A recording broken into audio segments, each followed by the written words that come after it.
Hi hello నమస్తే అస్సలాముఅలైకుం. Welcome back to Tara's Dubai lifestyle. ఈరోజు రెండు మంచి రెసిపీస్తో వచ్చేసాను. ఒకటి ఎగ్ ప్రాన్స్ మసాలా కర్రీ, ఇంకొకటి పులావ్. ప్రాన్స్ కర్రీలోకి పులావ్ అయితే చాలా బాగుంటుంది, అందుకని ఈ రెండు రెసిపీస్ని ప్రిపేర్ చేస్తున్నాను. ముందుగా ఎగ్ ప్రాన్స్ మసాలా కర్రీని ఎలా ప్రిపేర్ చేసుకోవాలో, దీని ప్రాసెస్ ఏంటో చూసేద్దాం. ముందుగా ప్రాన్స్ని శుభ్రంగా క్లీన్ చేసుకొని నీట్గా వాష్ చేసుకొని పక్కన పెట్టుకోవాలి. ఇక్కడ వీడియో క్లిప్ మిస్ అయింది, ప్లీజ్ డోంట్ మైండ్.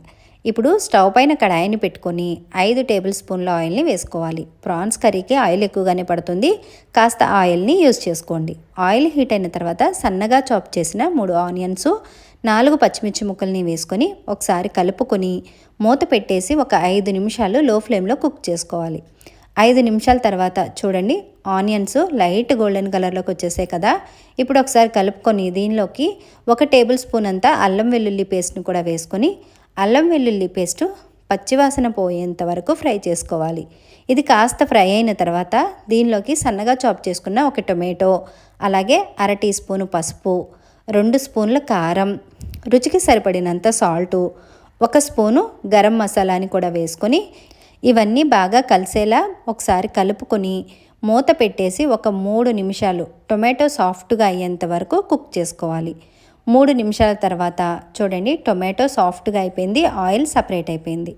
ఇప్పుడు ఒకసారి బాగా కలుపుకొని దీనిలోకి ముందుగానే క్లీన్ చేసి పెట్టుకున్న ఒక 800 గ్రాముల ప్రాన్స్ని వేసేసుకోవాలి. ప్రాన్స్ అన్నింటినీ వేసేసుకొని ఈ మసాలా అంతా ప్రాన్స్కి బాగా పట్టేలాగా ఒకసారి బాగా కలుపుకోవాలి. ప్రాన్స్కి మసాలా బాగా పట్టిన తర్వాత మూత పెట్టేసి ఒక 10 నిమిషాలు లో ఫ్లేమ్లో కుక్ చేసుకోవాలి. ఇలా ముందుగానే ఒక 10 నిమిషాలు కుక్ చేసుకోవడం వల్ల ప్రాన్స్లో ఉన్న వాటర్ అంతా సపరేట్ అయిపోయి ఒక 70% ప్రాన్స్ ఇక్కడే కుక్ అయిపోతాయి. ఇప్పుడు 10 నిమిషాల తర్వాత చూడండి, ఆయిల్ సపరేట్ అయిపోయింది, ప్రాన్స్ కూడా బాగా కుక్ అయిపోయాయి. ఇప్పుడు ఒకసారి బాగా కలుపుకొని దీనిలోకి ఒక హాఫ్ గ్లాస్ వాటర్ని యాడ్ చేసుకోవాలి.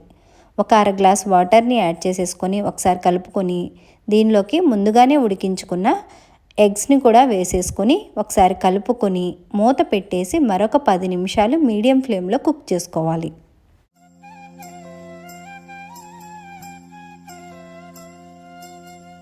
పది నిమిషాల తర్వాత చూడండి, ఆయిల్ సపరేట్ అయిపోయింది, అలాగే గ్రేవీ కూడా కాస్త థిక్గా ఫామ్ అయింది. ఇప్పుడు ఒకసారి కలుపుకొని దీనిలోకి సన్నగా చాప్ చేసిన కొత్తిమీరను కూడా వేసుకొని మరొకసారి కలుపుకొని మూత పెట్టేసి ఒక 3 నిమిషాలు లో ఫ్లేమ్లో కుక్ చేసుకోవాలి.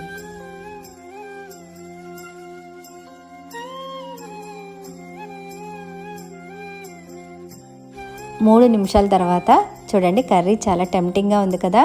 ఫైనల్గా ఒకసారి కలుపుకొని ఇంకా వేడివేడిగా సర్వ్ చేసేసుకోవడమే. అంతేనండి, చాలా సింపుల్గా చాలా ఈజీగా ప్రాన్స్ ఎగ్ మసాలా కర్రీ అయితే రెడీ అయిపోయింది. ఇంకా దీన్ని సర్వింగ్ బౌల్లోకి తీసుకొని సర్వ్ చేసేసుకోవడమే. వేడివేడిగా కర్రీ అయితే రెడీ అయిపోయింది. ఇప్పుడు పులావ్ని కూడా ప్రిపేర్ చేసుకుందాం. దానికోసం స్టవ్ పైన ఒక బౌల్ని పెట్టుకొని 3 స్పూన్లు ఫ్రెష్ నెయ్యిని వేసుకోవాలి. నెయ్యి కాస్త హీట్ అయిన తర్వాత పులావ్కి కావాల్సిన హోల్ గరం మసాలాని వేసేసుకొని కాస్త ఫ్రై చేసుకోవాలి.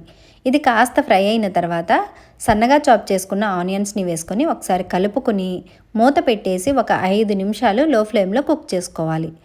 5 నిమిషాల తర్వాత చూడండి, ఆనియన్స్ గోల్డెన్ కలర్లోకి వచ్చేసాయి కదా.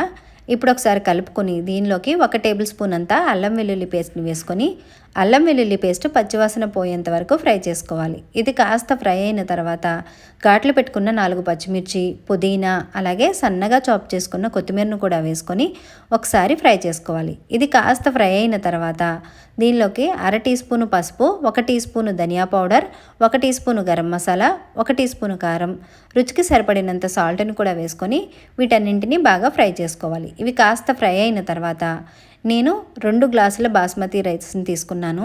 2 గ్లాసుల బాస్మతి రైస్కి 3 గ్లాసుల వాటర్ని యాడ్ చేసుకోవాలి.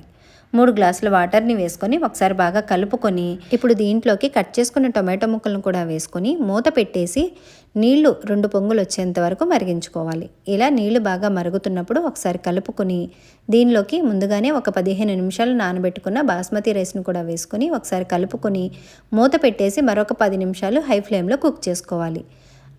ఇలా ఒక 10 నిమిషాల తర్వాత చూడండి రైస్ కనపడుతున్నాయి కదా. ఇప్పుడు ఫైనల్గా ఒకసారి కలుపుకొని మూత పెట్టేసి లో ఫ్లేమ్లో మరొక 10 నిమిషాలు కుక్ చేసుకొని స్టవ్ ఆఫ్ చేసుకోవాలి. వెంటనే మూత తీసి చెక్ చేయకుండా ఒక 5 నిమిషాల గ్యాప్లో మూత తీసి చెక్ చేసుకోవాలి. చూడండి పొడిపొడిలాడుతూ ఎమ్మీగా పులావ్ అయితే రెడీ అయిపోయింది. అంతేనండి, చాలా సింపుల్గా ఈజీగా పులావ్ రెడీ అయిపోయింది. అలాగే ప్రాన్స్ ఎగ్ మసాలా కర్రీ కూడా రెడీ అయిపోయింది. ఇంక దీన్ని సర్వింగ్ బౌల్లోకి తీసుకొని సర్వ్ చేసేసుకోవడమే. నేను చేసిన ఈ రెసిపీ మీకు నచ్చిందని అనుకుంటున్నాను. నేను చేసిన ఈ రెసిపీని లైక్ చేయండి. అలాగే మీ ఫ్రెండ్స్ అండ్ ఫ్యామిలీతో షేర్ చేసుకోండి. ఇలాంటి మరిన్ని రెసిపీస్ కోసం నా ఛానల్ని తప్పకుండా సబ్స్క్రైబ్ చేసుకోండి. Thank you. అల్లా హాఫీజ్.